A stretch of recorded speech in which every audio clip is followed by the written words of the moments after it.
The thing I love about being a postman, different story every day. Jeez, God, hang on. Raj loves the hours, gives him a chance to unwind. Oh! Marmpot's changing the world. Want some in Parliament, you'll wish you'd taken a chance. Dex gets to spend quality time with his new love. So, how shattered are you? Well, I've been up 19 hours. What have you got in mind?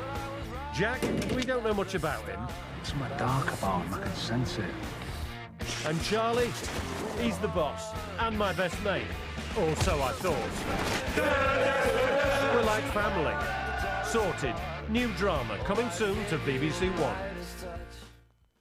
Monday, none of Lioness's talking to me after silly incident making new girl feel welcome. Tuesday, still very tired. Lions ate my lunch again. Thursday, got chased by baboons today while Mum was getting lunch. Big Cat Week starts Monday at 7 on BBC One, plus Big Cat Week Uncut on BBC 3.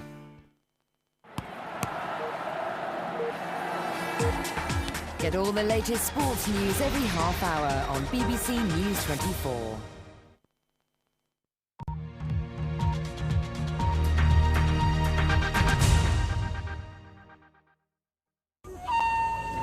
If you want to know us, come with us. Bruce is back.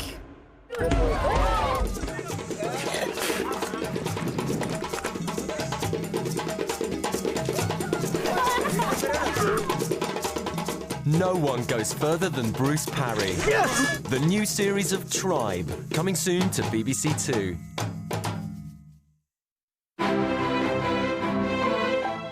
Hello and welcome to a nighttime of knowledge from BBC Learning Zone here on BBC2. And on the way tonight, we've programmes from the Open University and of general interest.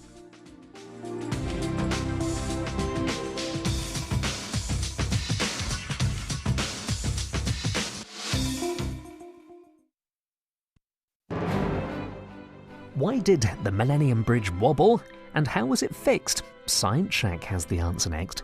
At 2:30, the lab detectives attempt to solve the case of a man who poisoned his partner. Then science and the psychics at 2:45. Do we have a sixth sense? The birth of liquid crystals at 3. Far from a modern invention, they've been occurring naturally for over 1 billion years. But right now, to get us started, a wobbly problem in Science Shack. This is the Millennium Bridge in the heart of London, soon to be reopened to the public. I say reopened because the first time it opened 18 months ago, something happened that was not only unusual and unpredicted, but completely new to engineering science. The bridge wobbled. The question is, why did it wobble, and what are they doing to fix it?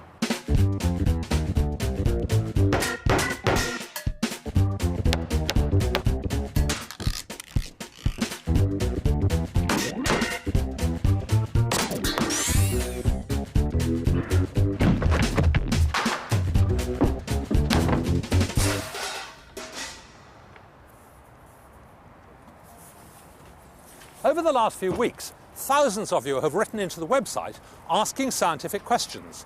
And the one we want to answer this week is, why did the Millennium Bridge wobble?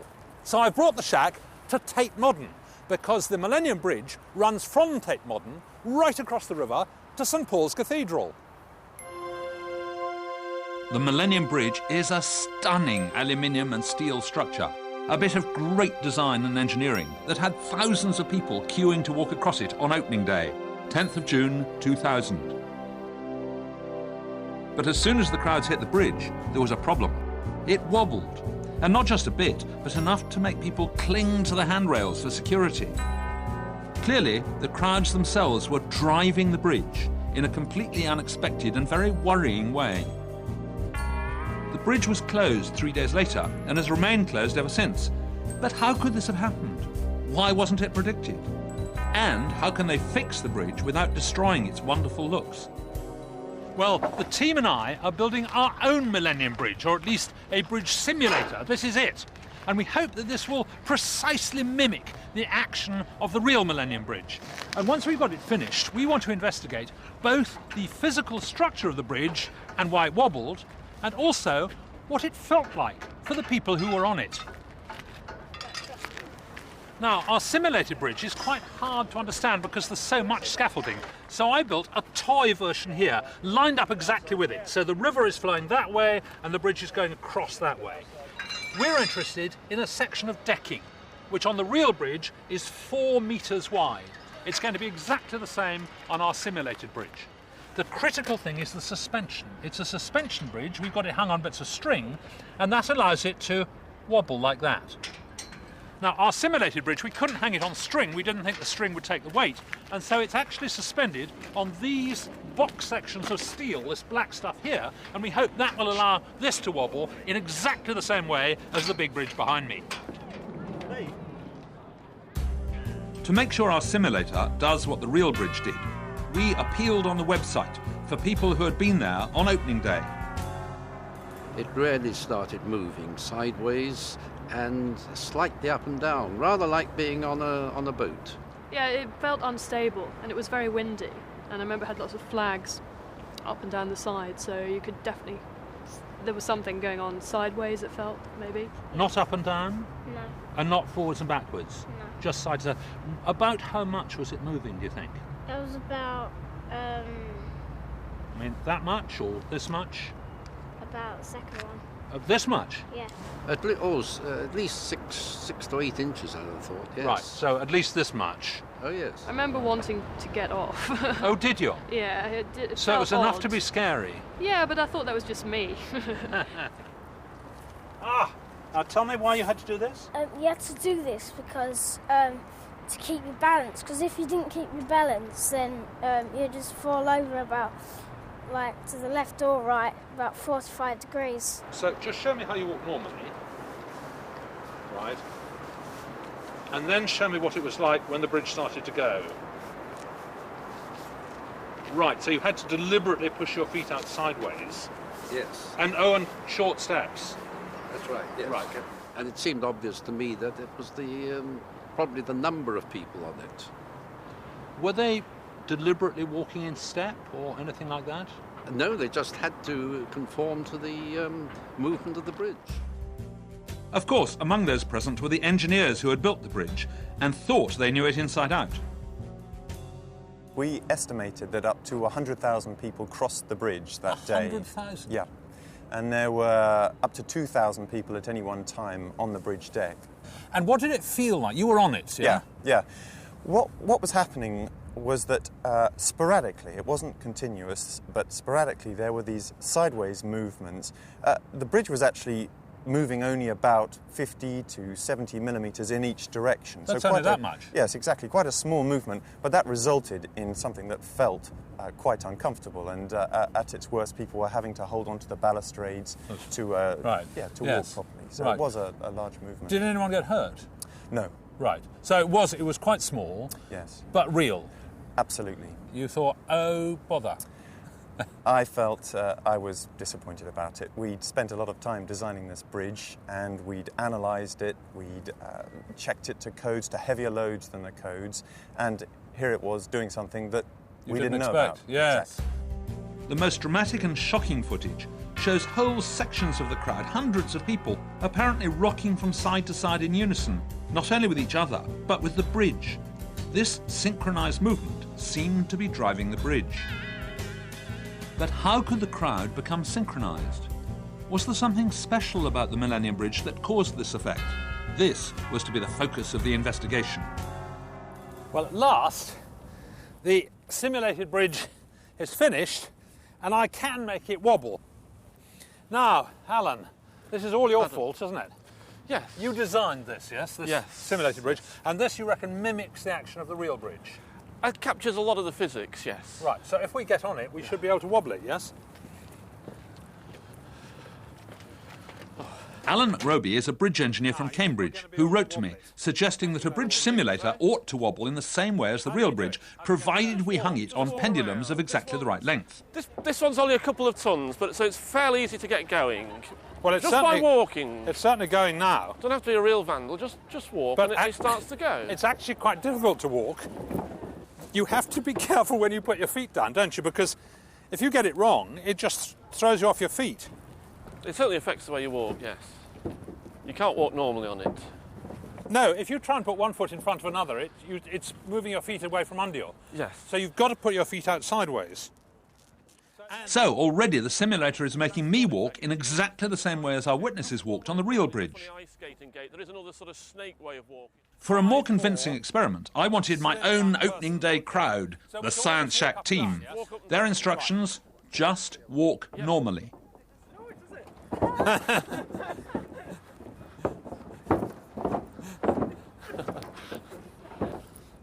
It's really intriguing because none of these people is trying to drive it. They're all having some difficulty walking. And the only way you can walk comfortably is by getting in step. But then, of course, everyone is driving the bridge. You can't help it. You're actually forced by the movement of the bridge to get into step and therefore to drive it to move further. We all know how it felt being on the bridge, but I wanted to measure exactly what was happening, so we asked Joan Lazenby from Cambridge to help. She began by attaching tiny lights to Pete, one on each of his leg joints. The first job is to calibrate the cameras so they exclude the background and see only the markers on Pete's legs. OK, give us a walk. As he moves, the computer simultaneously records the positions of all the markers, as seen by all the cameras. OK, the bridge is moving. Now, Pete, could you start walking towards us? He just has to walk, does he? Yes. You actually need to practice quite a bit till you get the timing right.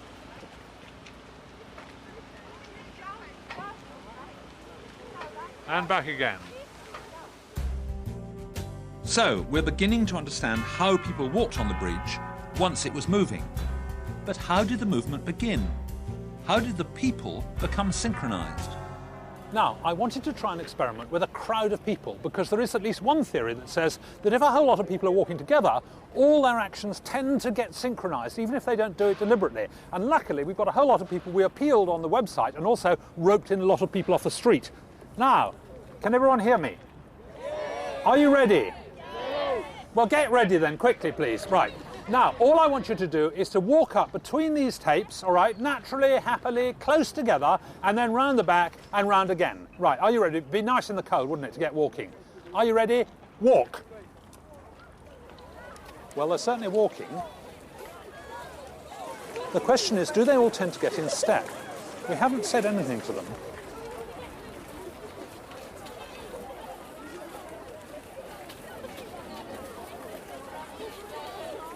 Well, some people are in step some of the time, but I'm not very convinced. What I'd like to see is whether it makes any difference if I play some music. So I think, without telling them anything, I'm just going to switch the music on.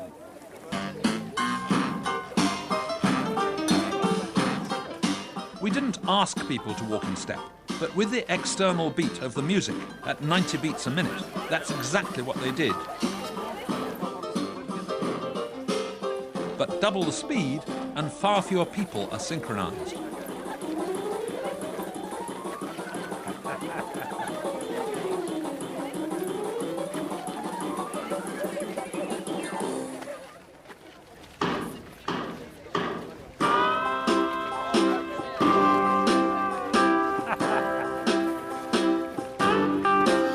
The 3/4 waltz time really confuses people.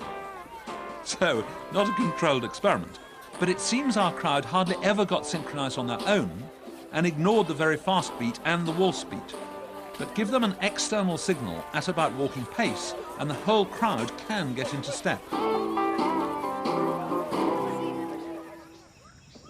Synchronisation happens in nature too. Male fireflies in Southeast Asia signal to the females by lighting up their bottoms. But the amazing thing is what happens to the crowd. All the fireflies seem to light up at the same time. They flash in synchronisation. The question is, did the crowds on the bridge somehow become synchronised like fireflies, or is something else going on? Perhaps Joan's motion capture results will give us a clue. Right, yeah, this is the first go at tracking one of the data sets of Peter on the bridge when it was swinging. So those blue things are Pete's legs cut off at the waist? They are. 3D Pete does what we knew already, walking with his legs much further apart than usual. You can also see that his ankles twist in a rather odd way. And as far as you've seen from watching other people in similar circumstances, everyone walks in more or less the same way. More or less. But now you can also work out how the legs move with the bridge. He looks like an ice skater. As the left foot goes down, the bridge moves left. As the right foot goes down, the bridge moves right. It looks almost as if Pete is pushing the bridge. And he is perfectly synchronised with it. As you walk, you have to wait for the bridge to go left before you put your right foot down, and for it to go right before you put your left foot down. It's probably easiest not to think about it. If you just Look, Alan and I are in perfect sync, without music or flashing lights or other signals. But how do we do it? You're just trying to stand up, and you'll find that this is a fairly safe, comfortable way to respond to what would otherwise be a very vigorous environment that's quite disconcerting. So, let me get this straight.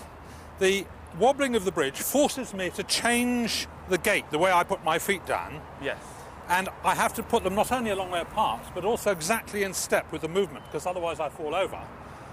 And everyone starts to do this, and everyone starts to feed energy in, because it's easier to walk that way. Yes. In fact, So, crowds on our bridge seem to become synchronised simply as a result of individuals trying to stay upright. But does that square with what the engineers found on the real bridge? Their first tests were with just 100 people, and if they were all on one span, just 100 were enough to get the bridge moving.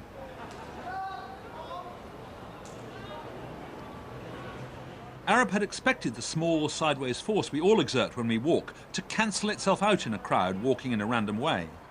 But when they're in sync, the forces instead add up and become enough to wobble the bridge, just as on our simulator. We seem to sense sideways movements much more easily. We're much more sensitive to them than we are to vertical movements.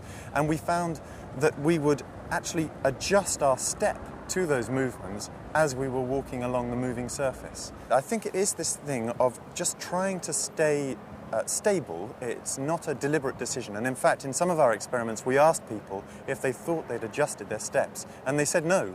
But we could see from our experimental results that they had adjusted their steps without being aware. So even though the force that you exert sideways as an individual is very small, once people actually sense a movement and adjust their step to it, they all lock in. There's a positive feedback effect, and they all lock into the same movement. And that makes this far larger force, which causes the bridge to move. And the people become not just people, but sort of bridge drivers.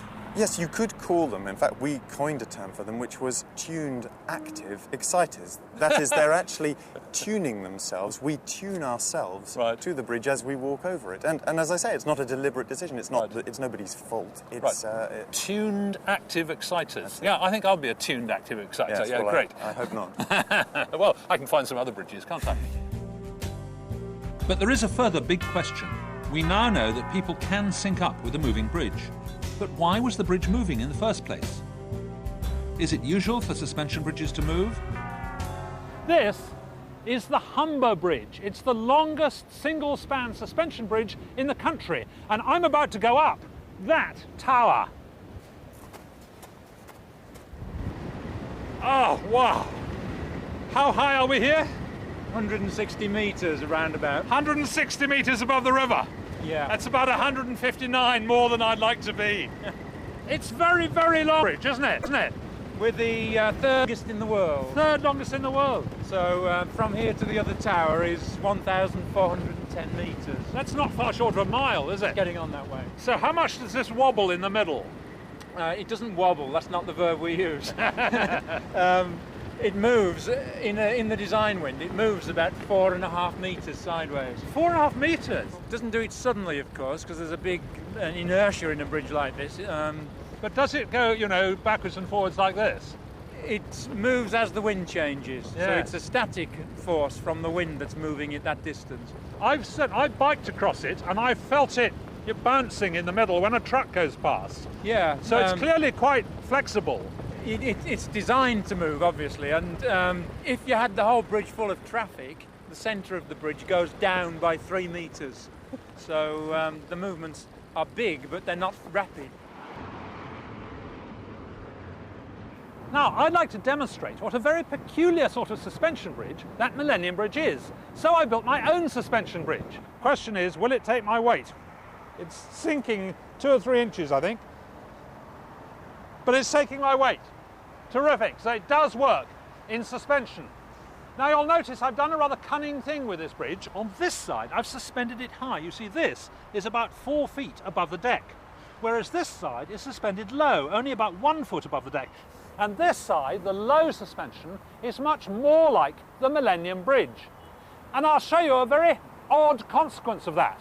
That on the high side, the tension in this is quite low. Listen. A sort of low thud, whereas this one, I reckon that's about an octave higher, which suggests to me that the tension is twice as high in the low-slung bridge. And that is one of the curious features of the Millennium Bridge. The cables of the Millennium Bridge are very flat to give the beautiful low profile, and they carry about 2,000 tonnes of tension. So, although all suspension bridges move, the Millennium Bridge has ended up with a frequency of movement that turns out to be absolutely crucial. One of the vital corner pieces of this scientific jigsaw is the natural rate of wobble, or resonance. Now, most things resonate when you bash them. Boxes, guitar strings go doing, and the frequency depends both on the length of the string and on the tension in the string. Now, each of these sticks with a ball on the top is like a pendulum, an upside-down pendulum. So if I let this one go, you can see it has a natural frequency, and this one here is longer, and the frequency is slower. It has a natural longer period, and this one is shorter, and it resonates more quickly. Now, what's really interesting is that you can get into step with those natural frequencies. So suppose I move the whole lot backwards and forwards. If I do it quite slowly, then the big, long pendulum will start to move. And if I'm just in step, I need only move my fingers millimetres, and the ball is moving 20 or 30 centimetres. What's more, if I then increase the rate without increasing the movement of my fingers very much, the big ball stops moving and the middle one is now moving enormously, and again my fingers are moving only a short amount. And then if I go faster still, I can get the shorter one moving and the others don't pay much attention.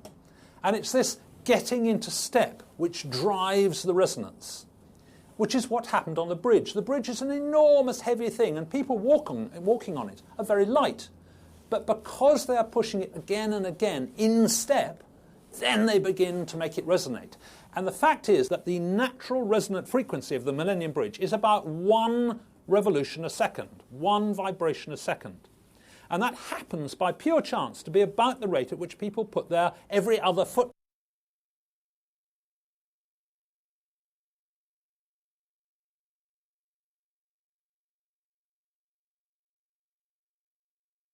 resonant frequency as the bridge. Now, couldn't you possibly have foreseen this? Well, we know that people exert this sideways force, but as I say, this big difference is the feedback loop. So that doesn't exist in standards or codes. We can't find any bridge which has been designed for that so far, and we can't find any quantification of that before we did the tests on the Millennium Bridge. You say that the wobble of the bridge is driven by people walking essentially in step. But to start with, they're all out of step. They're just walking randomly. And our witnesses have said that, definitely. Yes. So why does the bridge start to move? Although they're walking randomly, there still is a small sideways force. Imagine you've got, say, 400 people on the bridge. Okay. Each of those people is applying a force, all at random, but all of those little random fluctuations don't add up to nothing. 400 people walking at random is about the same as 20 people walking in step. Really? So that gets it going a little bit. OK, now I begin to understand, because once you've got 20 people giving it a bit of movement, that quickly forces the others to get into step. The other people feel it, they adjust the way they walk, and then the other 380 join in. And so instead of getting something about size 20, you get something about size 400. The forces are not due to 20, the random effects of the 400, they're due to the full 400 walking in step. So that's pretty disconcerting. If you're designing a bridge, you expect all these people to be walking at random and to have only this 20 people, if you like, and yet suddenly it was not 20 but 400. That's right. They didn't expect people to walk in step. involuntarily. The people didn't expect to walk in step. Right, but they were forced to by the bridge? Yes. Very bad luck, that. Yes. Okay. You try one at each end? Yeah. I think that at last I understand the bridge, but how can we fix it? Our plan is to try to eat up the energy that walkers are putting into the bridge with dampers, in this case, shock absorbers from a Vauxhall Astra. Alan reckons that we'll need about 5. Let me show you how you might damp a wobbly bridge. Here we have 2 sections of a wobbly bridge, all right? And they wobble together like that. They're suspended in exactly the same way, so they wobble almost exactly the same. And now I'm going to damp one of them. Here is a little bath of oil, just cooking oil. I'll put that on there, and then in here I dip a spoon so it dips into the oil, a bent spoon. Now I'll pull them back the same amount and let go, and you'll see that this has stopped wobbling in about a swing and a half, whereas the other one goes on and on. So very quickly what happens is that all the energy is dissipated into moving the oil. And the neat thing is you can tune the damping to match the oscillations of the bridge by changing either the viscosity of the fluid or the size of the spoon.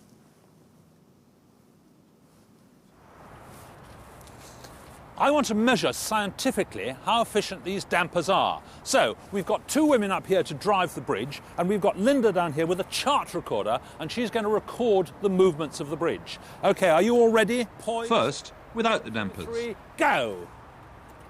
And you can see the movements building up as they walk backwards and forwards, or sway anyway. And we've got a lovely sine wave.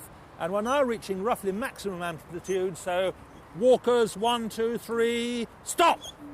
And that was where they stopped. And you can see the trace dying away. 1, 2, 3, 4. The 5th whole wave is just about dead. So it's taken 5 complete sine waves to die away virtually to nothing. Now the question is, what will happen when we put the dampers in?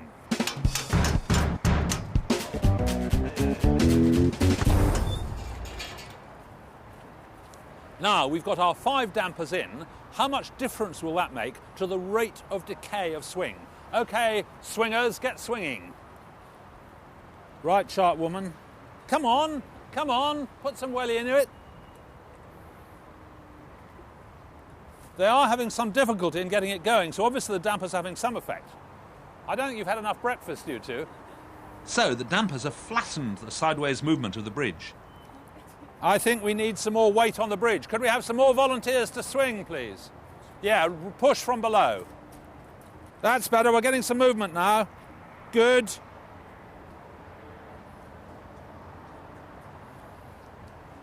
OK, swingers, 1, 2, 3, stop! That's absolutely staggering. Right, let's have the original one. Thank you very much. Now, this was what it looked like without the dampers. All right, just wind on a bit, Winder Woman. Go on, stop there. Lovely. Now, look at the colossal difference. That's where I stopped it. Without the dampers on, we did 5 swings. With the dampers on, well, it's about 1. It's just gone splat. The whole thing has completely stopped swinging. So clearly, the dampers can damp down the movement very rapidly indeed. Indeed, I suspect with these 2 young things on there, we don't need as many as 5. But perhaps with a big multitude on the bridge, 5 would be safe. Terrific. Triumph for damping. Right. And, competition, was it? Yeah. On the real bridge, Roger's team are close to finishing fitting their dampers. And was it you who put the... They're using 2 main sorts. One has a 3-ton moving weight connected to a paddle stirring a pot of oil, rather like my tiny version. There are 16 of these. Then there are 30 shock absorbers, a bit more high-tech than the car versions on my bridge, but working in just the same way. So how much are you damping this bridge? We're adding an enormous amount of damping. We're adding up to 20 times the amount of damping you might expect, and it's perhaps more damping than in any other bridge that I'm aware of. It seems to me you should stop being so defensive and claim credit for this major advance in bridge technology. What we'd like to do is open the bridge so that people can use it again, And then we are working on getting this into codes and publishing our information as much as possible. Great. And then we can move on. Once all the dampers are fitted, the Millennium Bridge will be tested again and should be open in the new year. Now, you are the Pearly Kings and Queens, right? You went on the Millennium Bridge when it first opened, Oh, yes? yes. And it wobbled. It wobbled. It was like that. And she said to me, "What is it, George?" I said, "They've forgotten to tighten up the bolt." You remember? Yeah. Terrific. Well, now, we can't go on the real bridge, but we built our own bridge and we got it all damped so it doesn't wobble. Yeah. So, as is traditional with pretend bridges, can we ask you to cut the ribbon and declare it open? On behalf of the Pearly Kings and Queens, the Pearly Guild, which is 100 years old tomorrow, wonderful. next year, right, I declare this bridge officially open.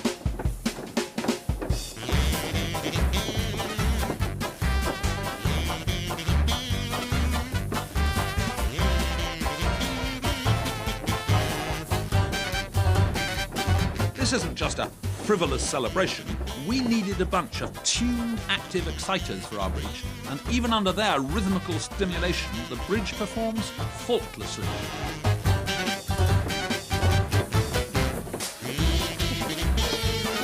Well, that's absolutely fantastic. I don't know how they can do it, particularly in this icy cold.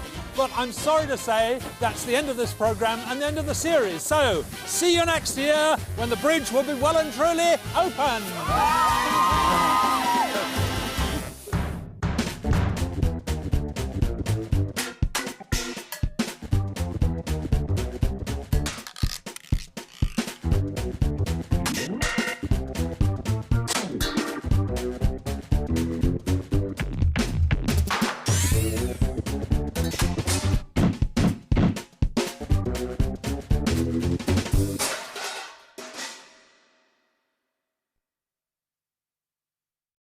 The Open University has a scheme allowing other organisations to record its programmes for teaching and training. For more information, call 01 908 858 766.